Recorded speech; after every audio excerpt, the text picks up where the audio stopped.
IS அமைப்பிற்கு ஆதரவு திரட்டியதாக கைது செய்யப்பட்ட மேதி மேலும் ஒரு ட்விட்டர் முகவரியும் 3 இமெயில் முகவரிகளையும் பயன்படுத்தியிருப்பது விசாரணையில் தெரியவந்துள்ளது.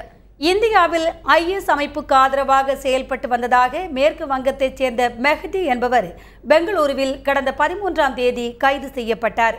முதல் கட்டமாக அவரிடம் நடத்தப்பட்ட விசாரணையின் அடிப்படையில் மத்திய பிரதேச மாநிலம் போபாலை சேர்ந்த 3 பேரிடம் தீவிரவாத எதிர்ப்பு குழுவினர் தீவிர விசாரணை மேற்கொண்டு வருகின்றனர். இந்நிலையில் மெஹதியிடம் நடத்தப்பட்டு வரும் விசாரணையில் மாதத்திற்கு 2 லட்சம் தகவல்கள் அவரது ட்விட்டர் வலைதளம் மூலம் பரிமாறப்பட்டு வந்தது தெரியவந்துள்ளது.